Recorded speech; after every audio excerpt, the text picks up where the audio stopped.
આપણે બનાવશું ભરેલા કારેલાનું શાક। કારેલાની છાલ ઉતારીને બી બધાય કાઢી નાખ્યા છે। હવે આપણે એને 2-3 પાણીએ ધોઈને મીઠું નાખીને બાફવા મૂકી દે। 4 પાવડા તેલ મૂક્યું છે અને 1 વાટકી લોટ લીધો છે। હવે આપણે લોટને શેકી લેશું। ગુલાબી કલર લોટ ગુલાબી રંગનો શેકાઈ ગયો છે।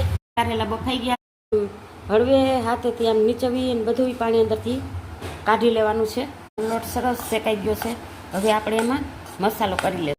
હળદર, ચટણી, મીઠું, ધાણા જીરું ને અમે ખાંડ નથી નાખતા, એમાં ગોળ નાખીએ છીએ અને થોડીક ધાણા ભાજી। તમે ભરેલા કારેલા અને ભેગા મરચાં મૂકશો તો એનો સ્વાદ બહુ જ સરસ આવે છે।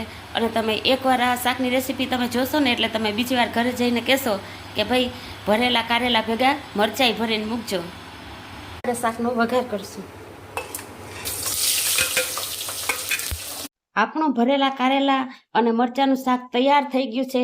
જો તમને મારી રેસીપી ગમી હોય તો લાઈક કરજો, કોમેન્ટ કરજો।